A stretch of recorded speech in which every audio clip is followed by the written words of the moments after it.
Hi friends. நாங்கள் வந்து இப்போ ஒரு மேட்ச் ரிவ்யூக்கு வந்திருக்கோம். என்ன மேட்ச்னு பார்த்தீங்கன்னா ஆர்ஆர் விசஸ் எல்எஸ்ஜி. ஸோ வந்து நம்ம வழக்கம் போல் டீம் சேஞ்சஸ் இருந்தே போவோம். சொல்லுங்க என்னென்ன team changes. First team changes பற்றி பேசுவோம். அதுக்கு முன்னாடி டாஸ் ஜெயிச்சாங்க. டாஸ் வந்து ஆர்ஆர் தான் ஜெயிச்சாங்க. சூஸ் பண்ணி அப் டு பவுல் பண்ணாங்க. ஸோ ஆர்ஆரில் இன்னைக்கு பராகுக்கு ஏதோ ஹாம்ஸ்ட்ரிங் இன்ஜுரினாங்க. ஸோ அதனால வழக்கம் போல திருப்பி ஜெய்ஸ்வால் தான் கேப்டன் பண்ணாரு. அது ஒரு சேஞ்சு. ப்ளஸ் ரெண்டாவது போன மேட்ச் இன்ஜுரின்னு சொன்னாங்க. ஜடேஜாவும் இந்த மேட்ச் ரெடியா இல்லை போல. ஸோ அவருமே ஆடலை. ப்ளஸ் இன்னொரு சேஞ்சுமே ரவி சிங் போன மேட்ச் ஆடினாரு. லைக் அவருமே இந்த மேட்ச் ஆடல. அது ஒன்று. ஸோ கிட்டத்தட்ட 3 சேஞ்சஸ் கிட்ட பண்ணாங்க. அதுக்கு பதிலாக பிரிட்டோரியஸ் உள்ள கொண்டு வந்தாங்க. அது ஒன்று. ப்ளஸ் அவங்க ஆடம் மில்லே போன மேட்ச் ஆனாங்க. அதுக்கு பதிலாக சந்தீப் சர்மா அவர் ரெடி ஆகிட்டாரு, அவரும் உள்ள கொண்டு வந்துட்டாங்க. ஸோ இதுதான் அப்புறம் ஆர்ஆர் வழக்கம் போல. ஒரு இல்ல ஒரு டெபியூ பவுலர் ஒருத்தர் வேற எடுத்துட்டு வந்தாங்க. அவரு நல்லாவே போட்டார் இன்னைக்கு. சுஷாந்த் மிஸ்ரா. ஆமா, சுஷாந்த் மிஸ்ரா. Okay okay. சுஷாந்த் மிஸ்ரா அவரு லைன் தான் கொஞ்சம் அங்கங்க ஒய்டு நிறைய போட்டுட்டு இருந்தாரு. ஆனா அவர் போட்ட டாட் பால்ஸ் தான் லைக் நல்லாவே இருந்தது. அந்த ஆஃப் சைட்ல யாக்கர்ஸ் அதெல்லாம் போட்டதெல்லாம். அதே மாதிரி எல்எஸ்ஜி சைட்ல பாத்தீங்கன்னா முகமது ஷமியை ரெஸ்ட் பண்ணிட்டு மோசின் கான் எடுத்துட்டு வந்தாங்க. அதுக்கப்புறம் திக்வேஷ் ரத்தி திரும்ப உள்ள வந்துட்டாரு. வேற யாரா மாத்துறாங்க? இவரு ஆயுஷ் பதனி வந்து ஐடன் மார்க்கரம் பதில். ஐடன் மார்க்கரம் வந்து பர்சனல் வேலையா ஊருக்கே போயிட்டார் போல அவரு. நீ விளையாண்டு ஒரு பிரயோஜனம் இல்ல, வீட்டையாச்சும் பார்ப்போம், குடும்பத்தை பார்ப்போம்னு கிளம்பிட்டார் போல அவரு. அதனால அதனால சேஞ்ச் பண்ணாங்க 2 சேஞ்சு. முகமது ஷமி அது டாஸ்ல பாத்தியா இல்லையா? முகமது ஷமி என்னாச்சு அப்படின்னு கேட்டா முகமது ஷமி போல மோசின் கான் வராரு அப்படின்னு. ஸோ அதான் டாஸ் ஜெயிச் பண்ணி பவுல் பண்ணாங்க ஆர்ஆர். ஸோ அதே மாதிரி ஆர்ச்சர் எப்போதும் மாதிரி ஸ்டார்ட் பண்ணாமல் இதுவே கொஞ்சம் பரவாயில்ல ஸ்டார்ட் மாதிரிலாம் பண்ணாரு. அதான். ஸோ ஆர்ச்சர் வந்து மற்ற மேட்ச்லாம் 15-17 ரன் மாதிரி ஓவர் போட்டுட்டு இருந்தார் ஸ்டார்ட் பண்றதுலாம். இன்னைக்கு பரவாயில்ல, இன்னைக்கு கொஞ்சம் கம்மியாக தான் போட்டாரு. ஆனாலுமே அந்த அடிச்ச 2 4மே மார்ஸ் நல்லா ஏறி வந்து அடிச்சாரு ரூம் கொடுத்து தான். ஸோ அதுவுமே ஒன்றும் பேட் பால்ஸ் தான் இல்லை. அவர் கரெக்டாக தான் போட்டாரு. ஆனால் மார்ஸ் அதை நல்லா கேபிட்டலைஸ் பண்றாரு சம ஃபார்ம்ல இருக்கிறதுனால. ஸோ அதுல அந்த ஃபர்ஸ்ட் 2 பாலே தெரிஞ்சுட்டு மார்ஸ்க்கு இன்னைக்கு ஒரு பெரிய ஸ்கோர் இருக்க போகுதுன்னு. இல்ல மார்ச் வந்து நீ 4 மேட்சுக்கு முன்னாடி பார்த்தனா அந்த ரன் வந்து பாத்தீங்கன்னா ஒரு 300 அரௌண்ட் தான் இருந்திருப்பாரு. 300 கூட இருந்திருக்க மாட்டாருன்னு நினைக்கிறேன். 4 இன்னிங்ஸ்ல பாத்தீங்கன்னா ஒரு செஞ்சுரி 1, 90 1, இப்போ ஒரு 90. சோ உனக்கு அப்படியே 3-4 மேட்ச்ல டக்குன்னு உனக்கு ஆரஞ்சு கேப் டாப் 5ல வந்துட்டாரு. ஆக்சுவலா பார்த்தா ஃபர்ஸ்ட் இன்னிங்ஸ் முடியும் போது ஆரஞ்சு தொப்பி வாங்கி தலையில மாட்டினாரு. அதுக்கப்புறம் போதும், நீங்க வச்சிருந்தது போதும் அங்கிள் அப்படின்னு வந்து ஒருத்தர் வாங்கிட்டு போயிடு. அதான். ஸோ பவர் பிளே வந்து லைக் இங்கிலீஷ் வந்ததுக்கு அப்புறம் பவர் பிளே எல்எஸ்ஜிக்கு ரொம்ப நல்லா இருந்திருக்கு. ஆனா 70, 80 அந்த மாதிரி மினிமம் அடிச்சிட்டு இருக்காங்க பவர் பிளேல. ஸோ அந்த இம்பார்ட்டன்ஸ் இங்கிலீஷ் நல்லா தராரு. டைம் எடுத்துக்கிறது இல்லை, ஃபர்ஸ்ட் பால்ல இருந்தே அடிக்க ஆரம்பிச்சிடுறாரு அவரு.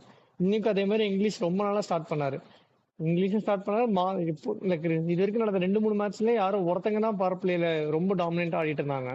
ஆனா இன்னைக்கு வந்து 2 பேருமே அடிக்க ஆரம்பிச்சிட்டாங்க பவர் பிளேல. ஸோ அங்கேயே மேட்ச் ஆர்ஆர் கையை விட்டு போற மாதிரி தான் போச்சு. இந்த 6 ஓவர்ஸ் 8 ஓவர்ஸ்லயே அண்டர் ஈஸியா ரீச் அவுட் பண்ணிட்டாங்க. பெருசா ரிஸ்க் ஃப்ரீ ஷாட்டுமே எதுவும் ஆடல, அவங்க சான்ஸுமே எதுவும் தரல.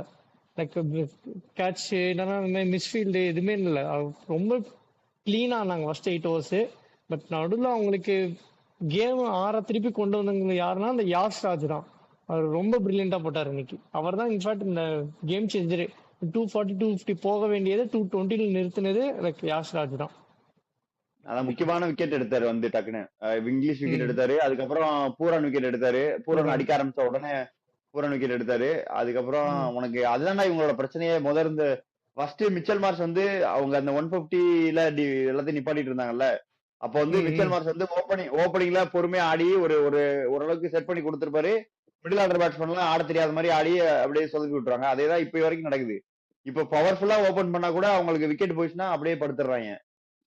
அதேதான் இது செகண்ட் டைம் நடக்குது. சிஎஸ்கேடியும் சேப்பாக்கில தான் நடந்திருக்கும். இங்கிலீஷ் 80 அடிச்சிருப்பாரு. 80 அடிச்சுமே அவங்களால அந்த மேட்ச்ல ஜஸ்ட் அபவுட் 200 தான் போயிருப்பாங்க. அதுவும் 220 230 போக வேண்டிய பிச்சு தான். அவங்க ஆடின பேட்டிங் அப்படிதான் இருந்தது. அங்கேயும் மிஸ் அவுட் பண்ணாங்க. இன்னைக்குமே மார்ஷுமே ஸ்லோ ஆயிட்டாரு. பூரா வந்தோடனே 2 6 அடிச்சாரு. அவர் உடனே அவுட் ஆயிட்டு போயிட்டாரானா. ஆனா மார்ஷ்னா அவர் போன ஸ்பீடுக்கு அவர் 45 பால்ஸ்க்குள்ளே செஞ்சுரி போட்டிருக்க வேண்டியது. அவர் கடைசி வரைக்கும் ஆடியே போட முடியல. 57 பால்ஸ் கிட்ட ஆனாரு. 55 56 அது வரைக்கும் ஆடியே 95 தான் அடிச்சாரு அவரு. அது ஒண்ணு. பண்ட்டுமே லைக் ரொம்ப ஃப்ரீ ஃப்ளோனா ஆடல. அதே தான் 23 24 பால்ஸ் 30 ஆட் தான் அடிச்சிட்டு இருந்திருப்பாரு அவருமே. நடுவுல போட்டாங்க. ஆர்ச்சருமே சரியான ஸ்பெல்லு. பிரிஜேஷ் வந்து நடுவுல வந்து போட்டிருப்பாரு. எல்லாருமே ஸ்டெப் அப் பண்ணிட்டாங்க இந்த கடைசி 6-7 ஓவர்ஸ்ல.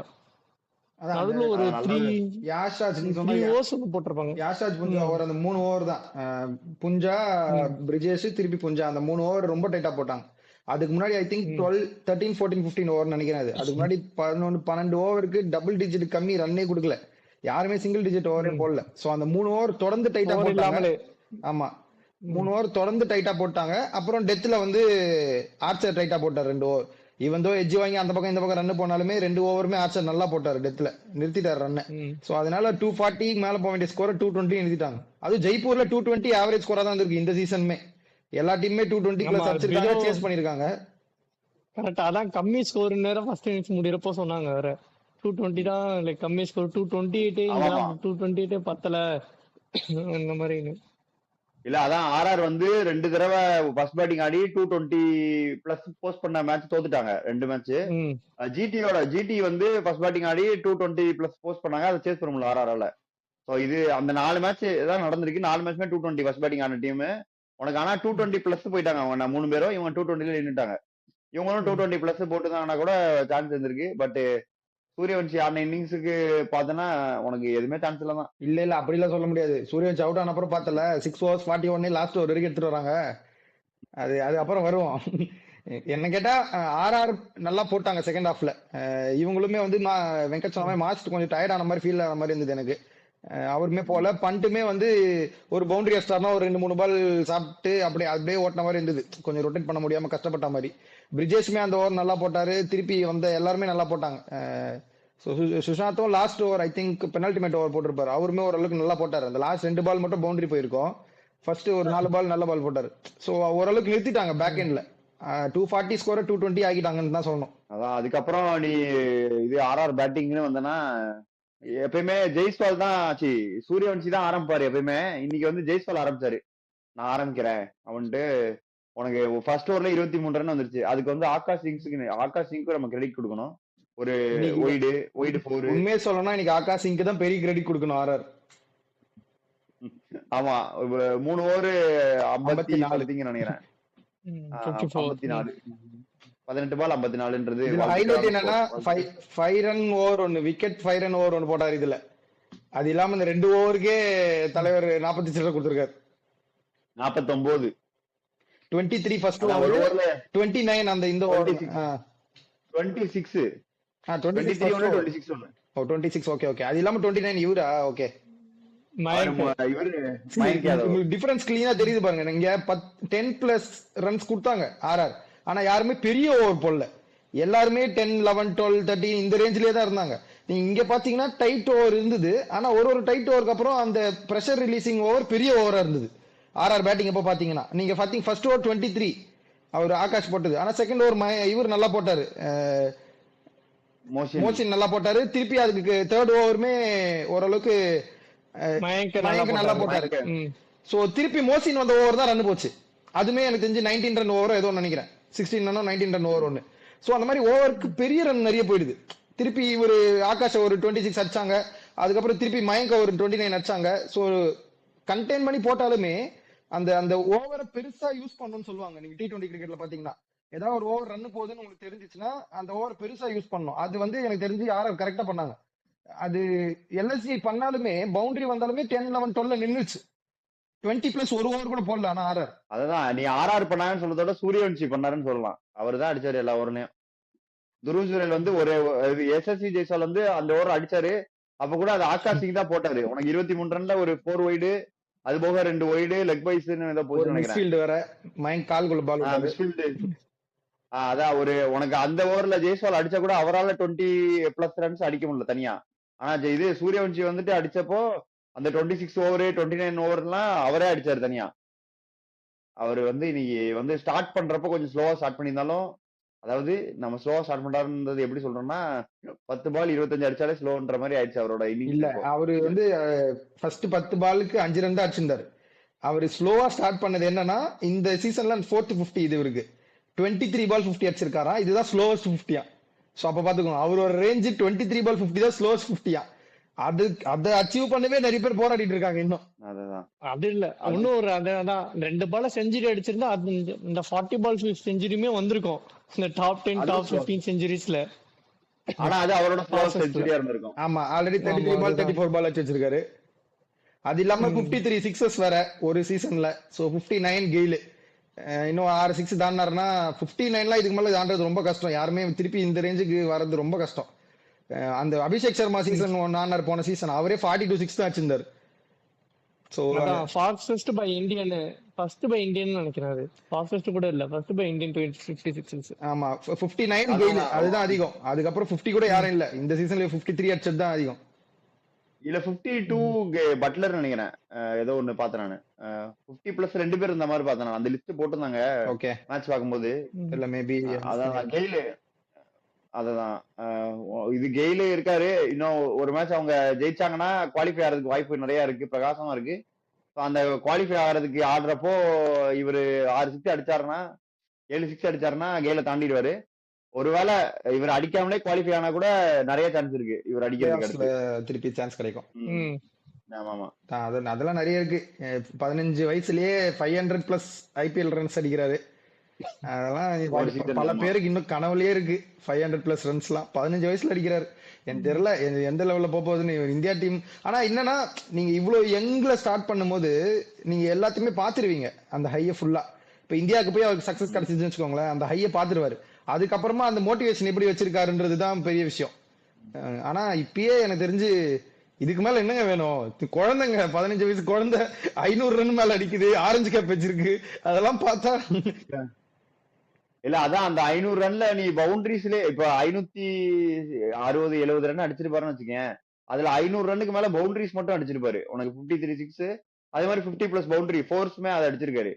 சோ வந்துட்டு அது ஸ்ட்ரைக் ரேட் பாத்தீங்கன்னா இருக்கிறதுலே இந்த சீசன்ல அவர் தான் அதிக ஸ்ட்ரைக் ரேட் 230 பிளஸ் ஆடிட்டு இருக்காரு. இந்த மேட்ச் முடிஞ்சதுக்கு அப்புறம் இன்னும் ஏறி இருக்கும்னு நினைக்கிறேன்.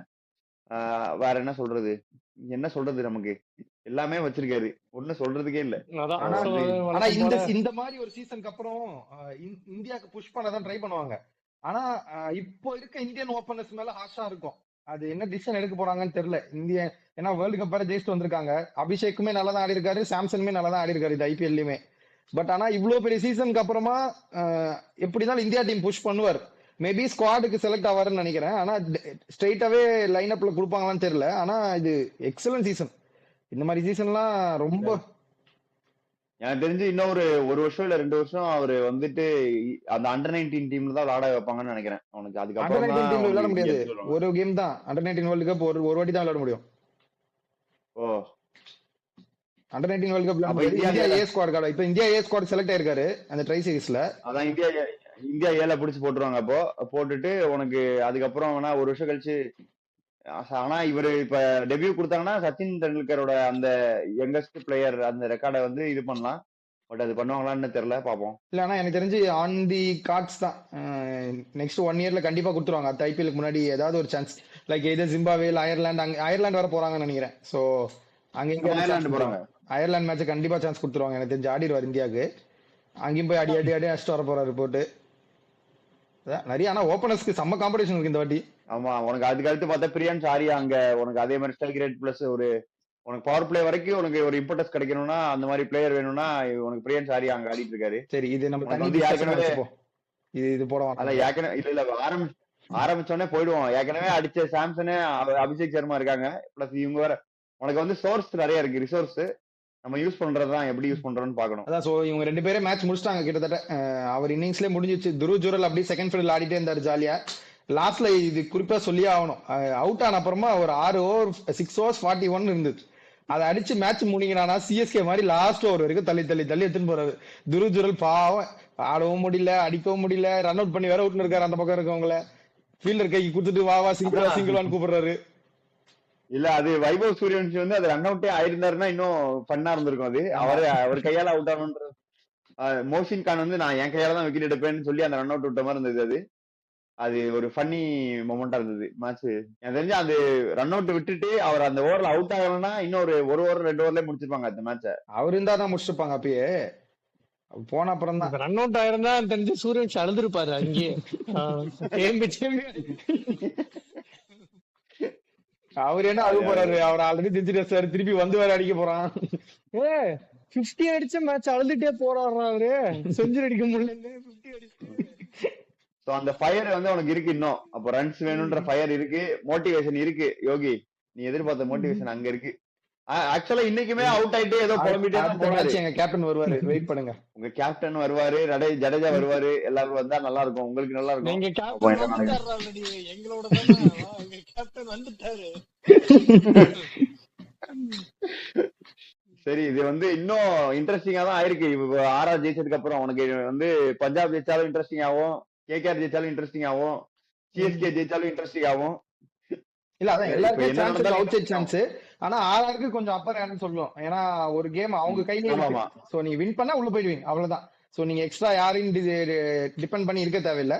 பட் ஆனா சப்போஸ் மீதி எல்லா டீமும் பிபிகேஎஸ் தோத்துட்டாங்கன்னா ஆர்ஆர் ஜெயிக்கணும்னு கூட அவசியம் இல்லை எனக்கு தெரிஞ்சு. ம். சிச்சுவேஷன் வந்துரும். சோ சாட்டர்டே பிபிகே கேவலமா தோக்காம இருந்தா போதும் வராரு. கேவலமா தோத்தாலுமே PBK பாயிண்ட் மட்டும் இல்ல, இல்லடா. 14 பாயிண்ட்ஸ் யாரும் வர போறது இல்ல. சிஎஸ்கே ஜெயிச்சாதான் 14 வருவாங்க. ஏய் கேகேஆருக்கு 2 மேட்ச் இருக்கு, 2 மேட்ச் ரெண்டுமே ஜெயிச்சா ஜெயிக்கணும், அது போயிட்டாங்க. சான்சஸ் கம்மி. நான் 2 மேட்ச் ஜெயிக்கலாம், ஆனா அப்படி சொல்ல இடன் காலன்ஸ் நீ தான் ஆடுறாங்க. வந்து பட் ஆனாலுமே 2ல 2 ரைட் ஆஃப் ஜெயிக்கிறது பண்ண வந்து ரைட் ஆஃப் பண்ண முடியாது. ஆனா நீ ப்ராபபிலிட்டி வைஸ் பார்த்தா அது கம்மின்ற. இல்ல 2ல 2 யார ஆடுறாங்கன்னு நீ பாக்கணும். மும்பை 1, டெல்லி 1. இல்ல ஆமா மும்பை 1, டெல்லி 1 தான் ஆடுறாங்க. அதுவும் லாஸ்ட் கேம் நினைக்கிறேன் So வந்து ஆஃப்டர் ஆர்ஆர் கேம் வருது. ஆமா அதான் லீக் ஸ்டேஜோட கடைசி கேம்ன்றப்போ உனக்கு இன்னும் அப்படியே ஒரு கடைசி நாள் வரைக்கும் இழுத்துட்டே போலாம். அந்த மாதிரி நாளைக்கு இருக்கு. நாளைக்கு தெரிஞ்சிடும். நாளைக்கு ஜெயிச்சாங்கன்னா அவங்க உள்ள இருப்பாங்க நல்லா காம்படிஷன்ல, இல்லனா தெரிஞ்சிடும் நாளைக்கு ஐயோ வந்துரும் அவங்களுக்கு. அதுதான் நாளைக்கு தான் நம்ம நாளைக்கு வந்து இன்னொரு முக்கியமான மேட்ச் தான் அது. நம்ம அடுத்து அதான் இதுக்கு மேல டெய்லி நிறைய விழுன்னு நினைக்கிறேன் டேபிள்ல. ஆமா ஏற்கனவே விழுந்தது 2, அதுக்கப்புறம் இனிமே நிறைய விழும். ஆனா நாளைக்கு விழாதுன்னு நினைக்கிறேன்டா. நீ நாளைக்கு விழுந்துரும், கேகேஆர் தோத்துட்டாங்கன்னா விழுந்துரும். தோத்துட்டா வந்துரும், ஜெயிச்சிட்டா விழாது. ஜெயிச்சிட்டா யாருக்குமே விழாது. டிசிக்கு விழுந்துரும் நினைக்கிறேன் உங்க ஜெயிச்சிட்டா. இல்ல அதான் அப்ப வந்து யாருக்கும் விழாது. கேகேஆர் ஜெயிக்கிறதுல தான் இப்ப எல்லா டீமோட கண்டென்ஷனும் இருக்கு நாளைக்கு. அப்போ நாளைக்கு மேட்ச வந்து அது நாளைக்கு பார்ப்போம். சோ இந்த மேட்ச் வந்து ராஜஸ்தான் ஜெயிச்சு இன்னும் அலைவா இருக்காங்க இது காம்படிஷன்ல. சூரியவன்ஷி வந்து 59 6 அடிப்பாரான்னு நாங்கெல்லாம் அடுத்த மேட்ச் வெயிட் பண்ணிட்டு இருக்கோம். ஸோ அந்த நோட் நாங்க இந்த வீடியோ முடிச்சுக்கிறோம். ஸோ இன்னொரு மேட்ச் ரிவ்யூல உங்களை சந்திக்கிறோம். பை பை ஃப்ரம் உல்சர்ஸ். ஊர் சுத்தி பயவல நினைச்சியா? நாங்கெல்லாம் வயிறு நிறைய சாப்பிடணும், வஞ்சனை இல்லாம உழைக்கணும். ஆஹா, அருமையான பாலிசி. Keep it